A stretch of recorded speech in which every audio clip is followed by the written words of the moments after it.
Liberty's enemies march ever closer. Yeah, whatever, man. Alright, so Helldivers 2, we jumping right into it. I've been grinding this game. I know I've been going for a long time. I'm level, what, 77? God damn. But, yeah, new enemy faction has dropped, and they have low-key been whooping my ass. But I think I've come up with somewhat of a strategy that might help people, like new people, getting into fighting this new faction, because this is probably the hardest faction in the game.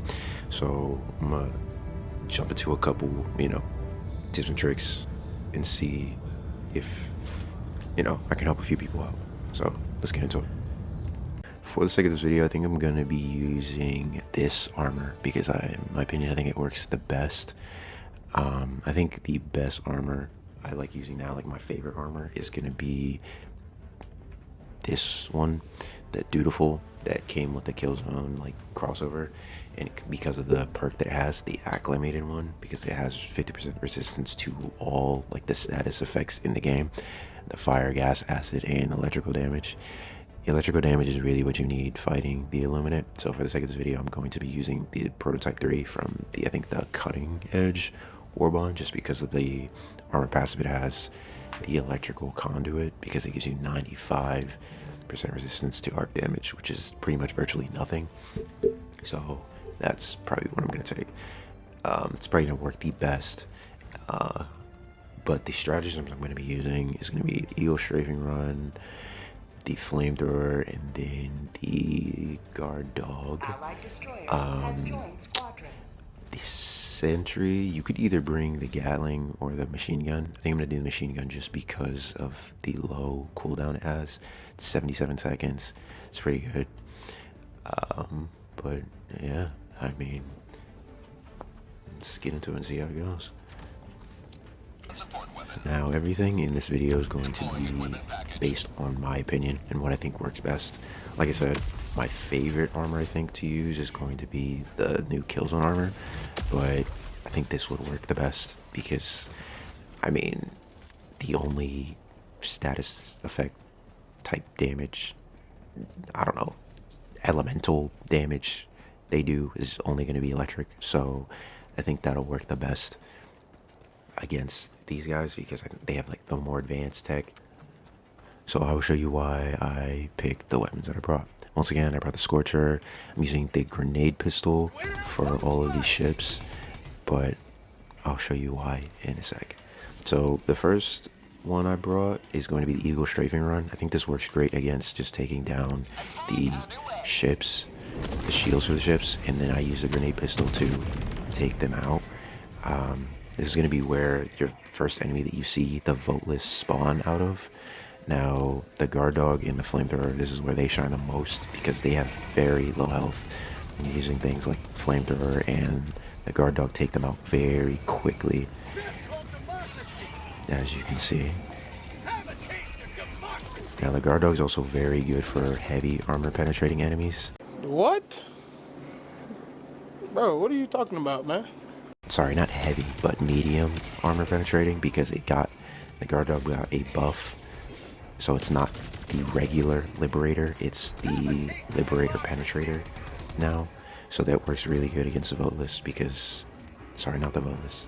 That works really good against the Overseers because they have lots of armor but very little health. So this works great against them. Now this armor is very good against these towers here because you'll take like no damage from them, like virtually none at all. The only thing that's hard about them is actually destroying them, because I think it needs you need an actual explosive weapon to destroy them.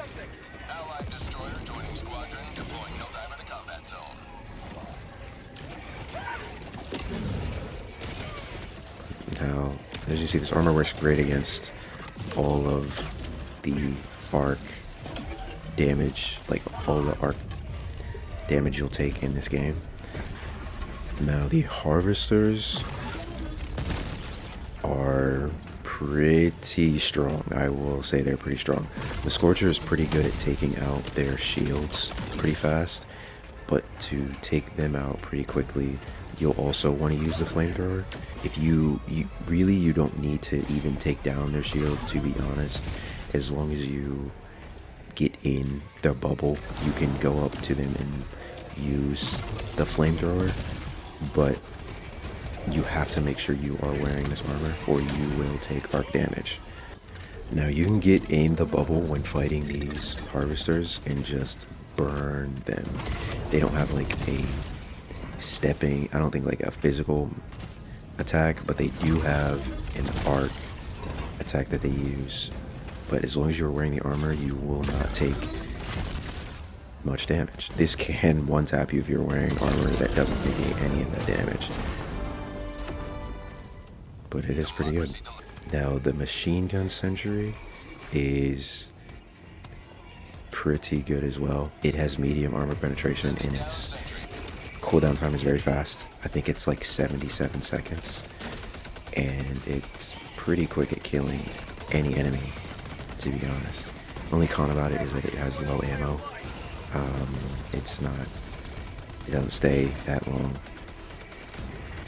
But it does come back very fast, so you'll be wanting to throw these out whenever you get the chance and just do whatever you can while you're trying to defend. But again, this is for when you're by yourself. So again, when you're with people, you have a little more leeway.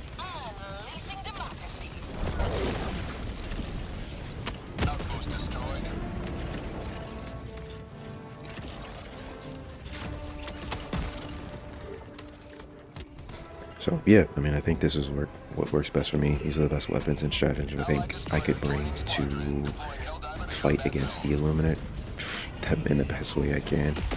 But yeah, so if you agree, let me know down below. If you like the video, drop a like. And yeah, I'll catch you in the next one.